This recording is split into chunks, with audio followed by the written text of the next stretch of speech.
So today I am going to discuss about the clinical anatomy.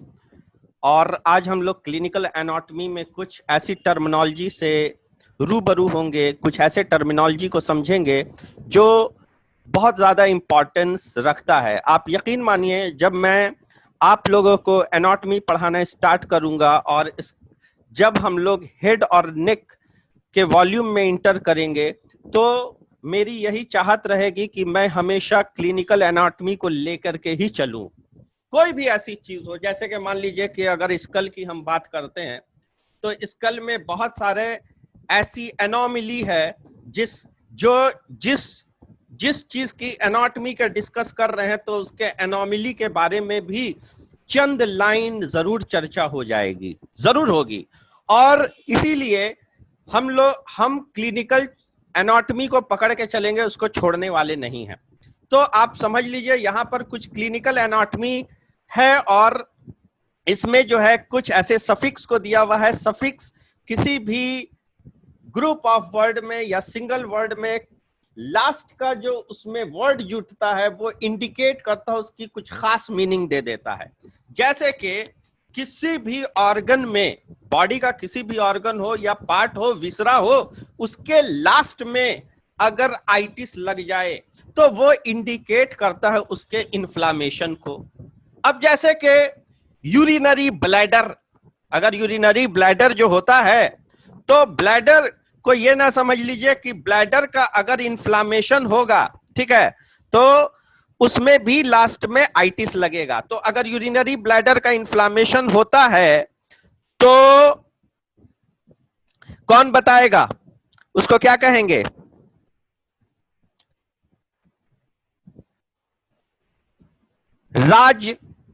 राज लक्ष्मी कुमारी बताइए।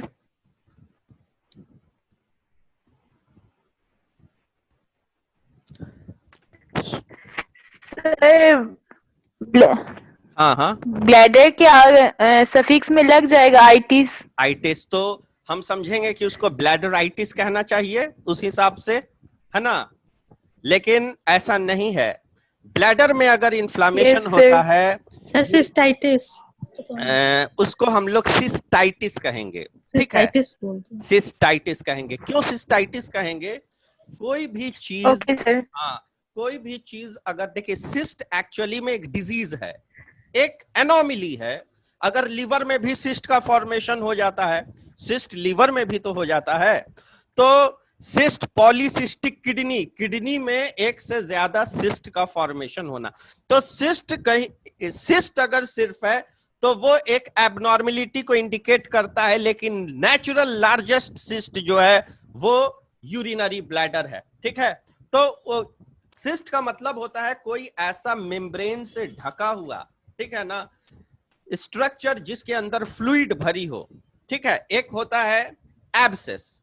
Abscess क्या होता है? एब्सेस जो होगा उसकी जो वॉल होगी वो इर्रेगुलर होगी और उसके अंदर भी फ्लूइड होगा। बात समझ रहे हैं? और अगर सिस्ट की बात करते हैं तो सिस्ट भी किसी भी ऑर्गन पर अगर डेवलप कर जाता है, जैसे कि मैंने एग्जांपल दिया किडनी, तो किडनी के ऊपर अगर एक सिस्ट डेवलप करता है तो एक गोल ऐसा स्ट्रक्चर डेवलप करेगा जो मेम्ब्रेन से कवर होगा, वो बिल्कुल ट्यूमर की तरह दिखाई देगा। ट्यूमर में और सिस्ट में डिफरेंस सिर्फ ये है कि अगर हमारा ये ट्यूमर होगा और इसके अंदर अगर हम किसी निडल को पंक्चर करते हैं तो इसमें से कोई फ्लूइड नहीं निकलेगी। लेकिन अगर ये सिस्ट होगा तो इसको पंक्चर करने से इसके अंदर से फ्लूइड बाहर निकल जाएगी।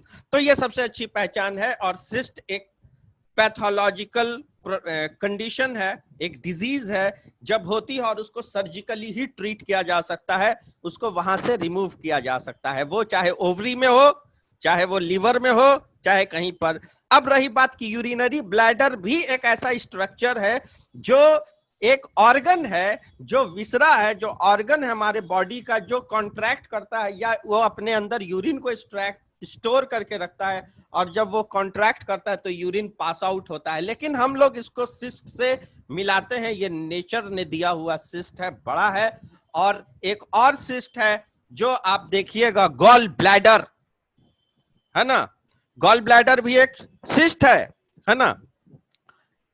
कॉलीसिस्टाइटिस, inflammation of gall bladder is called cholecystitis, inflammation, उसमें सिर्फ कॉली शब्द लग जाएगा। बात समझ में आ गया?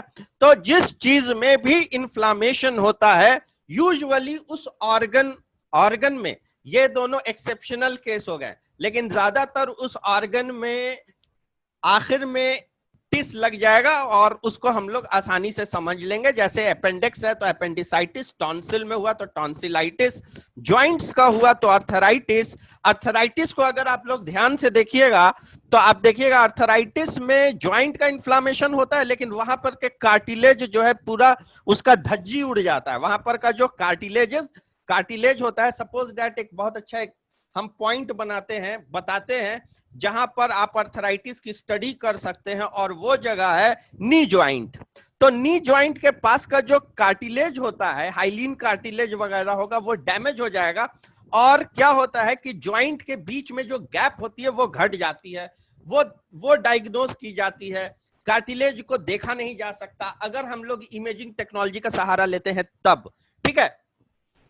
न्यूराइटिस यानी कि न्यूरॉन्स का इन्फ्लामेशन हो जाना, और डर्मेटाइटिस यानी कि डर्मल रीजन यानी कि चमड़ा का इन्फ्लामेशन हो जाना। दूसरी जो आप सफिक्स को देख रहे हैं, इसमें एक लगा हुआ है और उसके बाद टोमी है और यहां पर ओटोमी है। ये दोनों बहुत ज्यादा इस पर ध्यान देना है कि उसके आगे ईसी लगा है कि नहीं, और फिर बाद में टॉमी है। देखिए यहां पर भी टॉमी लगा हुआ है, ठीक है ना। अब देखिए यहां पर क्या है, सफिक्स में एक्टोमी अगर लगता है तो removal of body, removal from the body, है ना, बॉडी के अंदर से उस चीज को बाहर निकाल दी जाती है। जैसे किसी आदमी को अपेंडिसाइटिस होता है तो उसका अपेंडेक्टोमी हो जाता है, यानी कि रिमूवल हो जाना क्या चीज का, तो उसके अपेंडिक्स को काट के हटा दिया गया, नहीं तो उसके लिए खतरा है। गॉल ब्लैडर में अगर स्टोन हो जाता है, गॉल ब्लैडर में स्टोन हो जाता है तो गॉल ब्लैडर को भी काट कर निकाला जाता है, उसमें भी वही टर्म को लास्ट में लगाया जाता है ना। Cholecystectomy, cholecystectomy removal of the gall bladder को। टॉन्सिलेक्टोमी, टॉन्सिल को काट करके हटा दिया गया। क्यों? ज्यादातर जो सबसे बेस्ट ट्रीटमेंट है, आप जान लीजिए, कैंसर का जो बेस्ट ट्रीटमेंट है उसको एक्टोमी ही माना जाता है। ज्यादातर कैंसर का जो ट्रीटमेंट आप देखते हैं ना, उसमें जो पहला ट्रीटमेंट होता है, बाद की बात आती है कि जो है उसमें जो है कीमोथेरेपी चलेगा और रेडिएशन थेरेपी चलेगा, लेकिन सबसे पहली चीज होती है कि ज्यादातर में रिमूवल कर दिया जाता है। किसी तरह की भी अगर ट्यूमर का फॉर्मेशन हो, अब मान लीजिए किसी ऑर्गन में ट्यूमर का फॉर्मेशन हो गया, अब मान लीजिए कि स्टोमक में हो गया, तो स्टोमक ही को काट करके निकाल दिया जाएगा, तो उसी को कहते हैं गैस्ट्रेक्टोमी, है ना। गैस्ट्रिक का मतलब होता है स्टोमक। अब स्टोमक को काट करके हटा दिया जाएगा, नहीं तो वो मेटास्टैटिक हो जाएगा, कैंसर एक जगह से दूसरे जगह तक वो ट्रांसफर होने लग सकता है। उसके बाद आते हैं nephrectomy. Nephrectomy is the condition in which kidney को हटा देना है, किडनी की नेक्रोसिस वगैरह होने लगेगी। किडनी एक ऐसा ऑर्गन है जब वो नॉन फंक्शनिंग हो जाता है, काम करना बंद कर देता है, तो उस स्थिति में मेडिकल साइंस उतना डेवलप नहीं किया गया है, कर गया है कि उसका जो है ट्रीटमेंट हो, चाहे वो ड्रग से ठीक हो जाए। अब देखिएगा किसी का किडनी फेलियर होता है तो वो जाकर के डायलिसिस कराता है ना, या दूसरा ऑप्शन क्या होता है कि उसका किडनी का जो है चेंज कर दिया जाता है, उसको किडनी कोई अगर डोनेट किया गया तो उसने किडनी को लगाया, और किडनी जो उसके बॉडी में लगाया जाता है तो वो इलियक रीजन में लगाया जाता है, यहाँ पे लगाया जाता है, इस जगह पे जो है उसको लगाया जाता है, ठीक है। तो उसको कोई डोनर मिलेगा और किडनी देगा, सेम रेस का होगा, तभी ऐसा हो सकता है। अब आइए एक्टोमी की बात हो जाती खत्म। एक्टोमी खत्म हो गया, यानी कि जो भी ऑर्गन है उसको काट करके बाहर बॉडी के हटाइए दीजिए। जैसे कि हिस्टेरेक्टोमी है ना, तो क्या है, यूटेरस को काट करके पूरा हटा देना है, ठीक है। तो जहां पर भी कैंसर हो जाए या डेवलप कर जाता है जो ऑर्गन, उस ऑर्गन को काट करके कंप्लीटली हटा दिया जाता है, नहीं तो इंसान को बचाना मुश्किल होगा। इसी से एक बात और याद आ गई, आप सिनेमा और फिल्म में देखा होगा कि किसी का हाथ पैर जो है डैमेज हो गया, उसका नर्व जो है पूरा एकदम क्रैश कर गया, और या कोई डायबिटिक है उसके पैर में घाव हो गया जिसको गैंग्रीन कहते हैं, तो वहां पर नेक्रोसिस होने लगा, यानी कि सेल की मौत होने लगी, टिश्यू मरने लगा, तो वहां पर भी हाथ को काट दिया जाता है, अपर लिम्ब को काट दिया गया उतना दूर। या मेरा हाथ में यहाँ पर जो है ऑक्सीजन नहीं मिल रहा है ना, हाइपोक्सिया हुआ, उसके बाद ये ब्लूइश होने लगा, उसके बाद इसका डिके होने लगा, सड़ने लगा, डॉक्टर ने क्या किया, इसको काट के हटा दिया। तो क्या इसको हम लोग एक्टोमी बोलेंगे? नहीं, वहां पर हम लोग एम्पुटेशन शब्द का इस्तेमाल करते हैं। वहां पर कौन सा टर्म इस्तेमाल किया जाता है? एम्पुटेशन। ठीक है, बात समझ में आ गई। उसके बाद आते हैं आगे ओटोमी।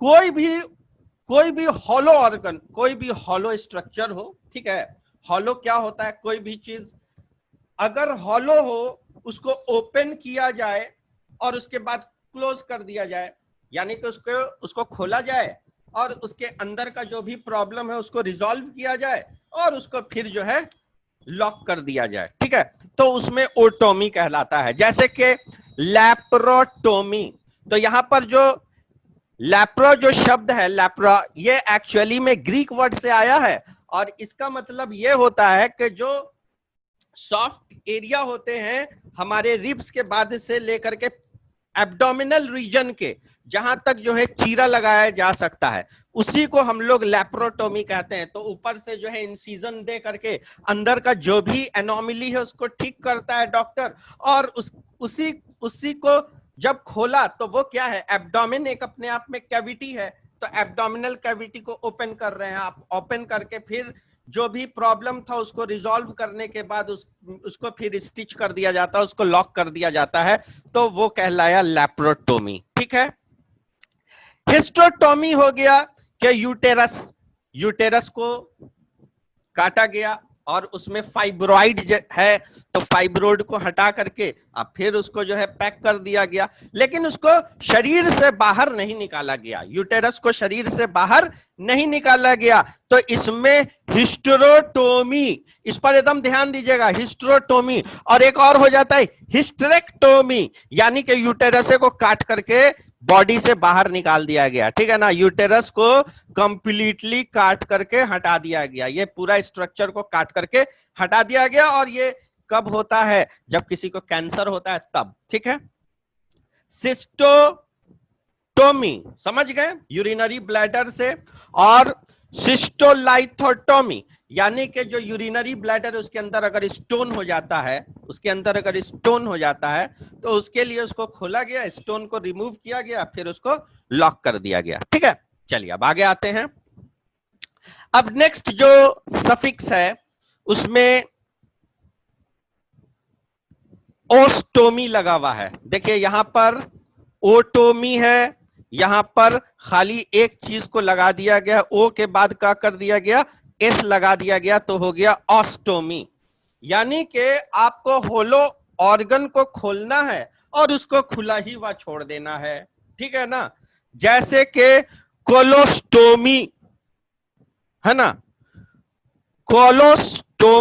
कोलोस्टोमी, सिस्टोस्टोमी यूरिनरी ब्लैडर में छेद किया गया और उसमें एक ठो कैथेटर डाल करके निकाल दिया गया, प्रोस्टेट उसका बढ़ा हुआ है, हाइपरट्रॉफी ऑफ प्रोस्टेट हो गया, या हाइपरप्लेसिया ऑफ प्रोस्टेट, है ना, जो कह लें, तो उस कंडीशन में यह किया जा सकता है।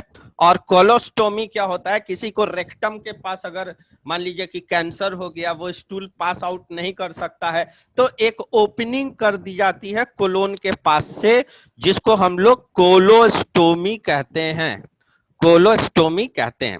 ट्रैकोस्टोमी हो गया, ट्रैकिया में छेद किया, ठीक है, उसको विंड पाइप में एयर जाने के लिए, ठीक है, बहुत सारे ऐसे कंडीशन के लिए जिसमें ट्रैकोस्टोमी किया जाता है, ट्रैकिया में, ये जिसको हम लोग विंड पाइप कहते हैं।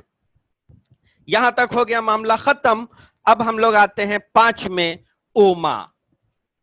इसमें क्या लगा हुआ है, मां, ओमा, यानी कि जिस भी बीमारी का चर्चा कर रहे हैं, आप जाइए जाके मेडिसिन डेविडसन की बुक उठा के देख लीजिए, किसी भी बुक को उठा के देखिए, आप उसमें जो है ट्यूमर वाला चैप्टर को खोलिए और देखिए उसमें सब में ओमा ओमा ओमा लगा रहेगा। यानी कि जिस चीज में भी ओमा लगा रहे, समझ लीजिए कि वो चीज जो है ट्यूमर से संबंधित हो। ट्यूमर दोनों में से कोई हो सकता है, चाहे वो बेनाइन हो, चाहे वो मैलिग्नेंट हो, चाहे वो कैंसरस हो, चाहे वो नॉन कैंसरस हो, दोनों कंडीशन में आप देखिएगा ओमा लगा रहता है। ठीक है, चलिए, तो जो ट्यूमर हो, चाहे वो लाइपोमा हो जो लिपिड का बना हो, ऑस्टियोमा जो बोन में हो जाए, ऑस्टियोमा, ठीक है, ऑस्टियोमा बोन में हो जाए, और न्यूरोफाइब्रोमा, न्यूरोसेल आई फाइब्रस, दोनों को मिल करके जो ट्यूमर बना उसको हम लोग कहेंगे न्यूरोफाइब्रोमा। और ऑस्टियोमा, आपको मालूम है कि हड्डी का जो है सेल होता है, तो ऑस्टियोब्लास्ट सेल होता है, तो है ऑस्टियोक्लास्ट सेल होता है। तो ऑस्टियोब्लास्ट सेल से अगर ट्यूमर बनता है तो उसको बोल दिया जाता है ऑस्टियोब्लास्टोमा, और ऑस्टियोक्लास्ट सेल से जो ट्यूमर बनता है उसको ऑस्टियोक्लास्टोमा। तो देख लीजिए जिसमें भी मामा लगा हुआ है, समझ लीजिए कि वो ट्यूमर को इंडिकेट कर रहा है। हेमेंजियोमा, हेमेंजियोमा हेम यानी कि ब्लड, एंजियो, एंजियो का मतलब होता है ब्लड वेसल। आप देखिएगा ब्लड वेसल की जो फोटो ले जाती है तो उसको कहा जाता है एंजियोग्राफी, यानी कि एंजियो का मतलब होता है ब्लड वेसल। तो ब्लड वेसल का जो गुच्छा होकर के ट्यूमर बनाता है उसको हम लोग हेमेंजियोमा कहलाता है। और कार्सिनोमा, यानी कि आप समझ ही रहे हैं कि ये ट्यूमर है जो कैंसरस है, तो उसको हम लोग कार्सिनोमा कहते हैं। अब एक चीज और मैं बता देता हूं, जिस जगह पर भी ट्यूमर हो जाए, ठीक है, वो उसी जगह के सेल से बना होता है। जिस जगह पर भी, अब मान लीजिए कि नर्व सेल में अगर ट्यूमर होगा तो वो नर्व ही सेल से ना बनेगा, है ना, जो हेपेटिक सेल पर बनेगा, हेपेटिक का मतलब होता है लीवर, तो उसी का ना ट्यूमर होगा, तो उसको हेपेटोमा कहलाएगा, हेपेटिक सेल से बना है। इसी तरह मैं एक इंपॉर्टेंट चीज याद आ गई, मैं बता दे रहा हूं, जब ये ट्यूमर का चर्चा हुआ यहाँ पे, तो कि जो भी ट्यूमर हो और वो उस ऑर्गन पे डेवलप कर जाए जो ग्लैंड्यूलर नेचर का हो, जैसे टेस्टिस, जैसे ओवरी, जैसे पैंक्रियाज, जैसे एड्रेनल ग्लैंड, है ना, ये सब क्या है, ग्लैंड है। तो ग्लैंड का जो सेल होता है वो ग्लैंड्यूलर नेचर का होता है और वो अपने अंदर से सिक्रीशन करते हैं, तो उसपे जो ट्यूमर बनेगा उसका जो सेल होगा वो भी ग्लैंड्यूलर नेचर का ही होगा, और उसको हम लोग क्या कहेंगे, एडिनोमा। उस जितना भी ट्यूमर किसी ग्लैंड पर हो जाए, एडिनोमा, समझ गया ना। तो वहां ये भी एक ट्यूमर है, लेकिन यहां पर एडिनोमा कहां पे लगता है मैंने बताया। अब आगे आते हैं, ट्यूबिरिटी में क्या होता है ना, कि ट्यूबिरिटी आप लोग सबको ही जानते ही हैं, 9th 10th 11th सब में पढ़ा होगा कि एक सेकेंडरी सेक्सुअल कैरेक्टर डेवलप करता है, वो गर्ल्स में करे या बॉयज में करे, ठीक है ना, उसी को हम लोग ट्यूबिरिटी का टाइम कहते हैं। इसमें तो हमको नहीं लगता कि बहुत ब्रीफ बताने की भी जरूरत है, आप लोग सबको ही जानते हैं। अब आते हैं सिम्टम भी आप लोग जानते हैं, इसमें भी बहुत ज्यादा ब्रीफ में हमको जाने की जरूरत नहीं है। सिम्टम जो पेशेंट कंप्लेन करता है ना, सिम्टम जो कंप्लेन करता है पेशेंट अपने डॉक्टर साहब से कि हमको फलानी डिजीज है, तो उसी को हम लोग सिम्टम कहते हैं। और साइन क्या होता है, जो डॉक्टर उसको ऑब्जर्व करे, है ना, जो ऑब्जेक्टिव फाइंडिंग हो डॉक्टर की, वो फिजिकल साइन होता है। जैसे कि सांस लेने में खड़खड़ाहट की आवाज मिल रही है या क्रिप्टस साउंड मिल रहा है कहीं पर, वो डॉक्टर को मिला तो वो बोलेगा ये इसका साइन है। कहीं पर दबाया तो दबाने पे जो दर्द होता है उसको टेंडरनेस कहते हैं, तो वो देखेगा टेंडरनेस पॉजिटिव नहीं है कि नहीं, तो वो उसको जो है साइन मिला डॉक्टर को। उसके बाद आ जाते हैं डायग्नोसिस क्या होती है कि आइडेंटिफिकेशन हो जाए, किसी भी बीमारी का हम लोग आइडेंटिफाई कर लें, भाई ट्यूबरकुलोसिस है कि कोरोना है कि ल्यूकेमिया है कि क्या है। तो जो डिजीज का हम आइडेंटिफिकेशन कर लें with evidence, with proper evidence, वहां पर हमको एविडेंस भी चाहिए, सबूत भी चाहिए, चाहे वो लैब टेस्ट के जरिए से पता चले, वो चाहे सीटी स्कैन से पता चले, चाहे वो अल्ट्रासोनोग्राफी से पता चले, या किसी तरीके से भी पता चले, एक पक्का एविडेंस भी मिलना चाहिए। उसको हम लोग पक्का डायग्नोसिस कहते हैं। डिजीज को डायग्नोस किया और नेचर ऑफ डिजीज उसके बारे में पता चल जाता है, ठीक है, वो कहलाया डायग्नोसिस। उसके बाद जो है प्रोग्नोसिस। प्रोग्नोसिस बोलता है कि डॉक्टर साहब का प्रोग्नोसिस बहुत अच्छा है, तो डॉक्टर साहब ने हाथ को ऐसे करके देखा, अब बोला कि इसको तो लगता है कि कार्डियक डिजीज है, ठीक है, तो बोलेगा डॉक्टर साहब का जो है बहुत अच्छा प्रोग्नोसिस है। या डॉक्टर साहब ने पेशेंट को देखा और वो देखते के साथ बोल दिए कि नहीं, इनको लग रहा है कि टाइफाइड है, और जब जांच हुआ तो पता चला हाँ सच में इनको टाइफाइड है, तो उसको हम लोग कहेंगे प्रोग्नोसिस। डॉक्टर साहब ने किया क्या, फॉरकास्टिंग किया, पेशेंट के कंडीशन, साइन, सिम्टम को देखते हुए उन्होंने फॉरकास्ट किया, लेकिन उसका उनके पास कोई एविडेंस नहीं है। वो पक्का हो भी सकता है, नहीं भी हो सकता, वो सिक्का उछालने वाली चीज हो जाती है कि कभी कभी लड़ गया तो बोलेगा कि डॉक्टर साहब का प्रोग्नोसिस बहुत अच्छी चीज है। उसके बाद जो है पायरेक्सिया, ये मेडिकल टर्म में हम लोग यूजुअली फीवर को थोड़ा अच्छे से प्यार से पायरेक्सिया बोलते हैं। फीवर हुआ तो पायरेक्सिया बोल देंगे, और टीबी हुआ तो क्या बोलेंगे बताइए।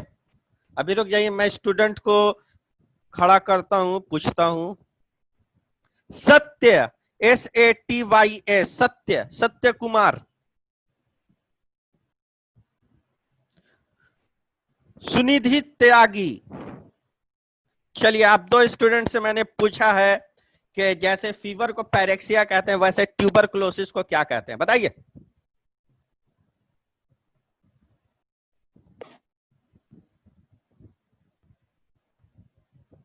Another term which is used for tuberculosis.